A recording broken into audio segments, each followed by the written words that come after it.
Primera carta a los Tesalonicenses, capítulo 5, versículo 21.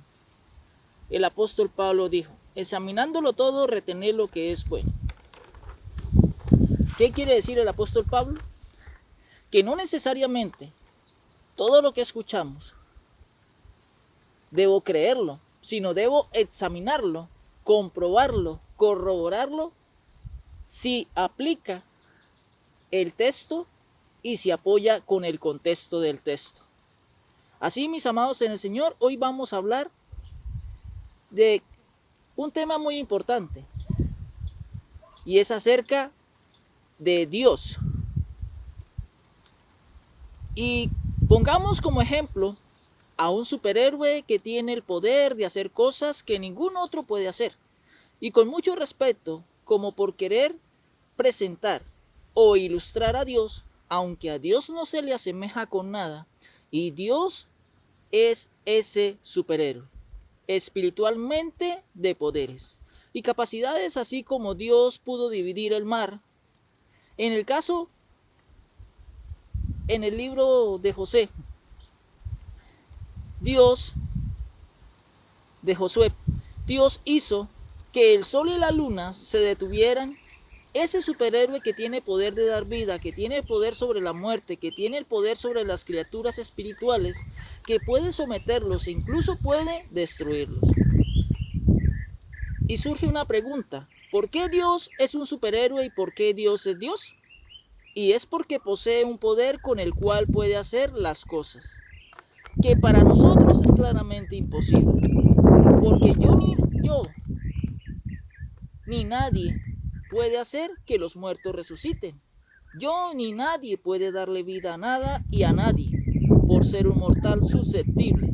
En cambio, Dios es un Dios que posee un poder y una fuerza dentro de él que hace que él sea el Dios. Y pensemos como Superman. Ese superhéroe fuerte, de sus ojos salían rayos X. Con su aliento podía enfriar, dividir y quitar obstáculos. Con su oído podía oír a distancia, volar. En el caso de Dios, es ese ser sobresaliente que está por encima de todos.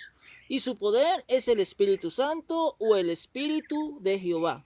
Desde Génesis hasta Apocalipsis se refieren al poder que tiene el Espíritu de Dios, como el Espíritu de Jehová, como el Espíritu Santo. Analógicamente pensemos así como Superman. Tenía una debilidad al estar cerca de la kriptonita, la cual lo hacía indefenso, sin poder. Pensemos si hubiese algo que pudiese diluir el poder de Dios, pero no existe nada que pueda neutralizar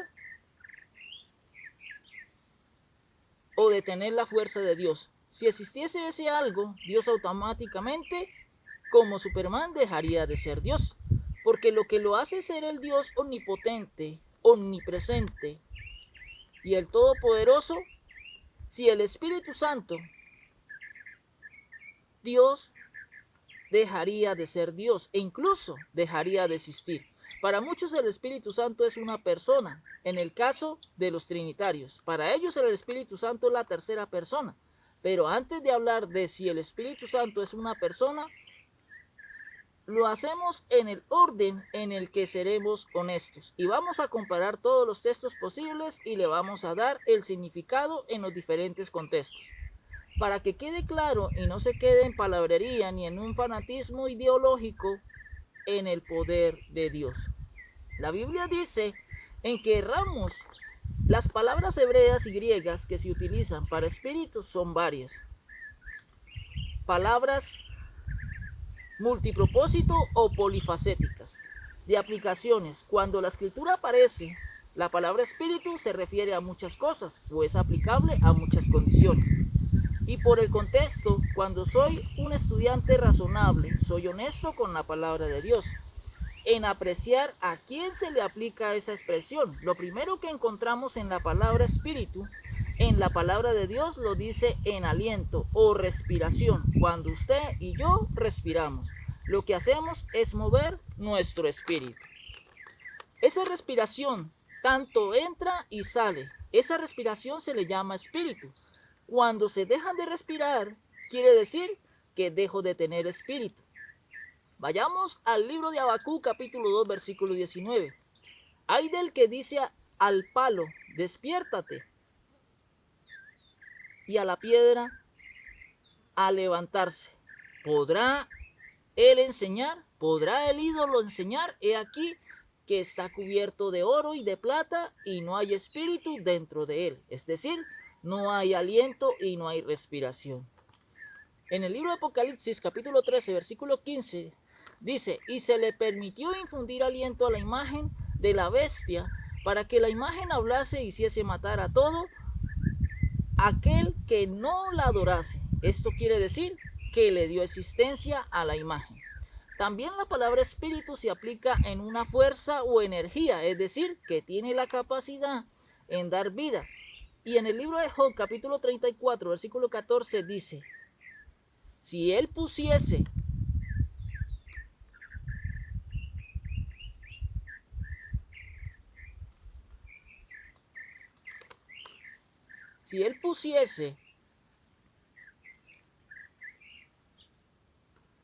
de su corazón y recogiese entre espíritu y aliento, y el versículo 15 dice, toda carne perecería juntamente y el hombre volvería al polvo. Hablando de la muerte, se entiende de que el espíritu es la vida. Tú y yo tenemos espíritu de vida. Génesis capítulo 2, versículo 7. Entonces Jehová Dios formó al hombre del polvo de la tierra y sopló en su nariz aliento de vida y fue el hombre un ser viviente. Es decir, se le dio existencia o vida. En el libro de los Proverbios se refiere a la actitud. Si usted es soberbio, tiene un espíritu soberbio y altivo. Dale a tu siervo espíritu apacible, hablando de su carácter.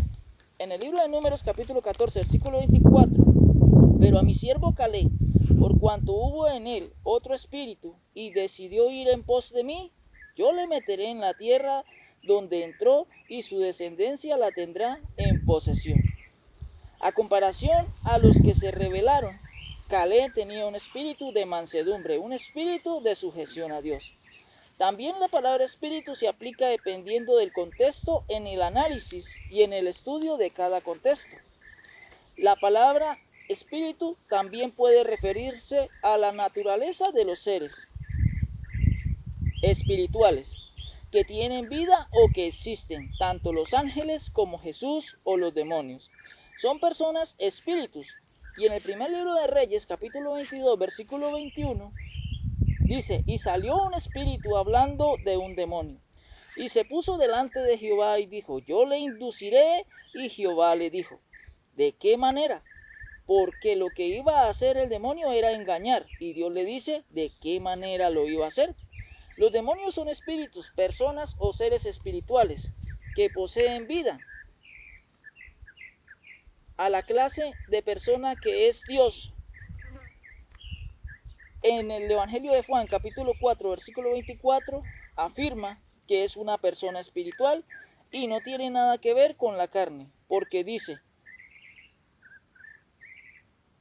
Dios es espíritu, es una persona. Hemos visto contextualmente en la palabra del Señor y depende de mí y depende de usted si eres responsable mirar dentro del contexto a quién se le aplica el término espíritu.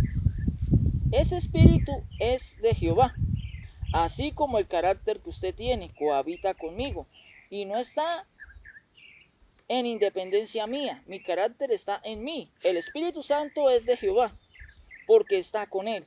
Si le quitásemos el Espíritu Santo a Dios, Dios dejaría de ser Dios, es decir, se le quitaría su personalidad, porque así como mi carácter me hace ser yo, en este caso el Espíritu Santo hace que Dios sea Dios, con sus características y sus poderes del Dios. El Espíritu Santo está dentro de Dios y no está en independencia suya. Hay muchas referencias bíblicas donde dice que el Espíritu es de Dios y que el Espíritu está con él, con Dios. Hechos capítulo 2, versículo 17 dice, y en los postreros días, dice Dios, derramaré de mi Espíritu sobre toda carne.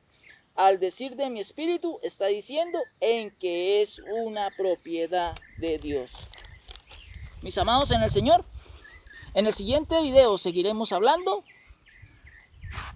de qué es lo que hace a Dios Dios. Dios nos bendiga.